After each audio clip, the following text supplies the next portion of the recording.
अस्सलाम वालेकुम नाज़रीन। ड्रामा सीरियल मोहरा की नेक्स्ट एपिसोड बहुत धमाकेदार, सनसनीखेज और ट्विस्ट से भरपूर होने वाली है, क्योंकि अब नेक्स्ट एपिसोड में मकाफात अमल तेजी से हमदानी हाउस की दीवारें लरजा रहा है, जहां हर एक का हिसाब शुरू हो चुका है। और अब इस ड्रामे का सबसे बड़ा और अहम ट्विस्ट आपको देखने को मिलने वाला है, जिसके बारे में बताएंगे हम आपको आज की इस वीडियो में। लेकिन इससे पहले अगर आपने हमारा चैनल अभी तक सब्सक्राइब नहीं किया है तो बहुत शुक्रिया के साथ पहले चैनल को सब्सक्राइब कर लीजिए। तो अब जैसा कि नाज़रीन मेरी प्रेडिक्शन के मुताबिक कहानी बिल्कुल उसी मोड़ पर आ चुकी है, जहां सिकंदर के गुनाहों का कफारा निम्रा बेकसूर और मासूम लड़की को भुगतना पड़ेगा। साथ ही हमदानी साहब की पूरी फैमिली सिकंदर के गुनाह के बदले न सिर्फ पूरे सोशल सर्किल में बल्कि पूरे सोशल मीडिया तक बदनाम होकर रह जाएगी और अरमीन बेगम के लिए वहीं जमीन भी तंग पड़ जाएगी। तो अब जैसा कि अलीज़े अपनी चाल में बहुत ही कामयाबी के साथ कदम बढ़ा रही है और उसकी हर चाल कामयाब होकर अंजाम के बहुत ही करीब है,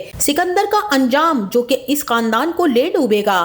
तो नाज़रीन जैसा कि अलीज़े ने जानबूझकर सिकंदर को इस बात के बारे में बता दिया है कि हमजा की कंपनी में इतना कैपिटल लाने वाले खुद तुम्हारे डैड हैं, जिन्होंने अपनी डिफेंस की जमीन, क्लिफ्टन का घर और भी एक दो प्रॉपर्टी सेल करने के बाद हमजा को ये सब रकम दी है और अब वो इस टेंडर को हासिल करने के बाद बहुत ही कामयाब जा रहा है। और तुम्हें तो कुछ भी ना मिला, सिर्फ एक फैक्ट्री ही तो तुम्हारे हिस्से में आई है।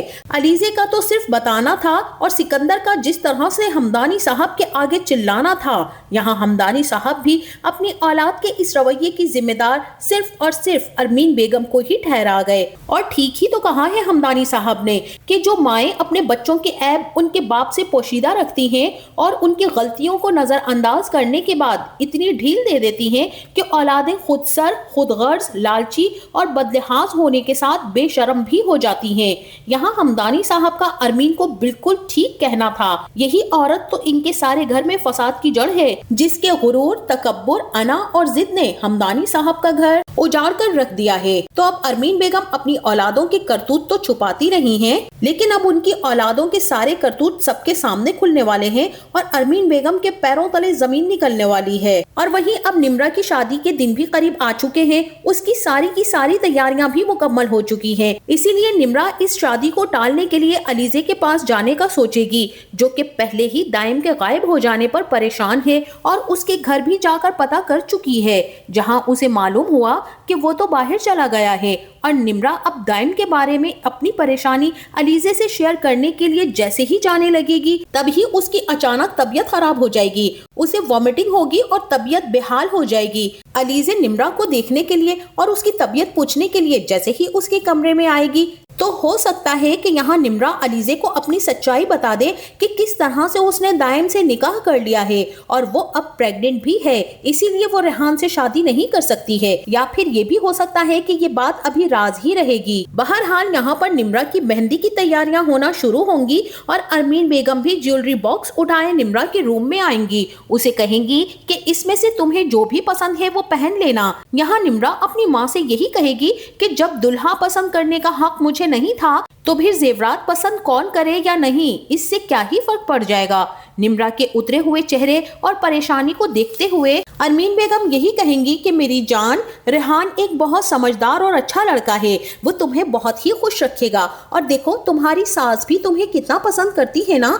अब तुम रेहान के साथ जब रहने लगोगी तो इस बात का अंदाजा तुम्हें बखूबी हो जाएगा कि तुम्हारी माँ ने तुम्हारे लिए बहुत अच्छा फैसला किया था। अरमीन अपनी बेटी को दुआएं देती हुई वहाँ से चली जाएंगी और बाहर अरीशे के पास जाकर उसे बताएंगी कि फरीद ने हमजा की फैक्ट्री के नुकसान को पूरा करने के लिए अपनी कुछ प्रॉपर्टी सेल कर दी हैं, जिसका मुझे भी इल्म नहीं था। अगर फरीद ने ये काम कर ही दिया था तो उन्हें अलीज़े को बताने की क्या जरूरत थी। और अलीज़े ने सिकंदर से कहा है कि तुम तो इतने मासूम हो कि तुम्हें यही नहीं मालूम कि तुम्हारे डैड की कितनी प्रॉपर्टीज मौजूद हैं, और उसे भड़काकर फरीद से लड़वा दिया। सिकंदर ने फरीद से अपना हिस्सा बिजनेस में से तो ले लिया है, मगर अब वो उन सब में से भी अपना हिस्सा चाह रहा है। फिलहाल तो मैंने सिकंदर को निम्रा की शादी तक के लिए ब्रेक लगा दी है, उसे खामोश करवा दिया है कि वो कोई ऐसी सिचुएशन क्रिएट ना करे जिसकी वजह से शादी में बदमज़गी हो। अरीशा सारी की सारी बातें सुनकर यही कहेगी कि आंटी आप फिक्र ना करें, मगर एक बात बताएं कि सिकंदर को ये सब कैसे पता चला कि अंकल ने ही हमजा की कंपनी में इन्वेस्ट किया है اور ارمین بیگم اپنی بہو کی عقل پر ماتم کرتے ہوئے بتائیں گی کہ یہ سب علیزے ہی کی چال ہے، کیونکہ سکندر ہی نے تو مجھے بتایا تھا کہ اسی نے تو اس کو بھڑکایا ہے تاکہ وہ ہم سے آ کر لڑے اور بٹوارے کی بات کرے۔ اسی دوران علیزے بھی وہاں آ جائے گی اور ارمین کا جملہ درست کرتے ہوئے کہے گی کہ سکندر سے یہ بات میں نے خود بولی تھی، لیکن بٹوارے کا ذکر میں نے بالکل بھی نہیں کیا تھا، اور آپ کو تو پتا ہے کہ آپ کے بیٹے سکندر کو بٹوارے کروانے کا کتنا شوق ہے، اور اس کا یہ شوق پورا بھی ہو چکا ہے، تو اسے اپنا شیئر لینا چاہیے نا۔ یہاں عریشہ غصے سے کہے گی کہ میں ایک بات کہوں، اور وہ یہ کہ آستین کا سانپ ہو تم، اور علیزے بھی اسے جواب میں یہی کہے گی کہ تم یہ بات کہہ سکتی ہو کیونکہ تمہاری کہی ہوئی کوئی بھی بات مجھے بری نہیں لگے گی، وہ اس لیے کہ جب لوگ بہت ہی زیادہ تکلیف میں ہوتے ہیں نا، اور جب وہ کوئی کڑوی بات کریں تو وہ مجھے بالکل بھی بری نہیں لگتی۔ عریشہ گھورتی ہوئی نظروں سے علیزے کو دیکھے گی اور علیزے یہ کہہ کر وہاں سے چلی جائے گی کہ تم تڑپ و تکلیف سے۔ اور اب ناظرین وہیں دوسری طرف نمرا کی مائیوں کا وقت شروع ہوگا۔ نمرا بار بار دائم کو کال کرنے کے بعد بے بس اور مجبور ہو چکی ہوگی ارمین کی خوشی کی خاطر اور ان کی بات رکھنے کے لیے۔ فی الحال تو نمرا اپنی تیاری شروع کر دے گی اور دلہن بن کر بیٹھ جائے گی۔ وہیں سب مہمان بھی آ چکے ہوں گے۔ یہاں اب تاریخ خود کو دہرائے گی، ایک بار پھر سے وہی منظر دہرایا جائے گا جو کہ مکافات عمل کی صورت میں ارمین بیگم کے گھر میں ایک طوفان برپا کرنے والا ہے۔ جس طرح سے انوشے کی مہندی کے دن اس کا راز فاش ہو چکا تھا، یہاں اب انوشے والی صورتحال تو نہیں ہوگی، لیکن یہاں صورتحال مختلف ہوگی۔ سب مہمان آ چکے ہوں گے اور نمرا بھی ریحان کے ساتھ بیٹھی ہوگی کہ اچانک اس کی طبیعت بگڑ جائے گی اور وہ بے ہوش ہو جائے گی۔ جہاں ارمین بیگم تو اپنی بیٹی کی بگڑتی ہوئی طبیعت کو دیکھ کر بہت ہی زیادہ پریشان ہو جائیں گی اور سکندر کو آوازیں دینے لگیں گی کہ ڈاکٹر کو بلاؤ، دیکھو اسے کیا ہو گیا ہے۔ اور وہیں اب نمرا کو ہوش میں لانے کی کوششیں بھی کی جائیں گی۔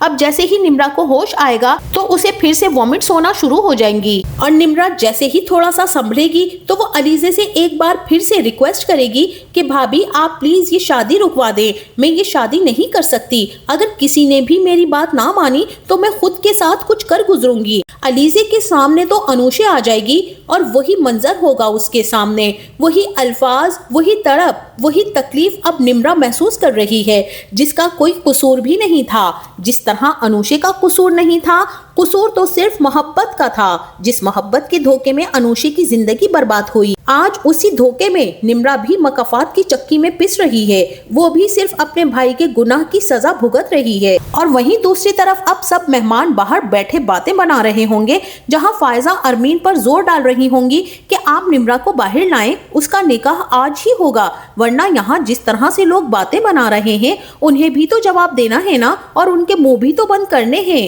یہاں علیزے ہی درمیان میں آئے گی، کیونکہ ارمین کا منہ لوگوں کی باتیں سن سن کر تو بند ہو چکا ہوگا۔ اب علیزے ہی جواب دے گی اور کہے گی کہ آنٹی آپ لوگوں کی باتوں کو چھوڑیں، ان کا کام ہے باتیں بنانا، صرف دوسروں کی مجبوری اور بے بسی پر زبانیں کستے ہیں۔ آپ فکر نہ کریں، کیونکہ ہم ان لوگوں کی باتوں کی وجہ سے اپنے گھر کی بیٹی کی جان کو خطرے میں نہیں ڈال سکتے نا۔ تو فائنلی اب ڈاکٹر جیسے ہی ارمین بیگم کو یہ بات بتائے گی کہ آپ کی بیٹی کی طبیعت کس وجہ سے خراب ہے، کیا آپ نہیں جانتی کہ آپ کی بیٹی پریگننٹ ہے، تو اب ارمین بیگم کو بھی لگ پتا جائے گا کہ ان کی بیٹی نے کیا گل کھلایا ہے۔ اور جب یہی بات سب مہمانوں کے سامنے کھلے گی تو وہ سین دیکھنے والا ہوگا۔ تو ناظرین آپ کا اس بارے میں کیا خیال ہے؟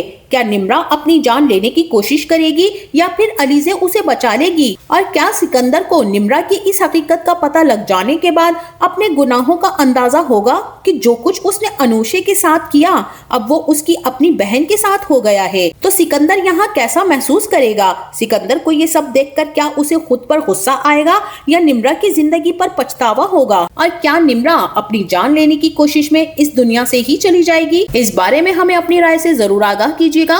جاتے جاتے ویڈیو کو لائک اور چینل کو سبسکرائب کرنا نہ بھولیے گا۔ اپنا بہت سارا خیال رکھیے گا۔ ملتے ہیں نیکسٹ ویڈیو میں، تب تک کے لیے اللہ حافظ۔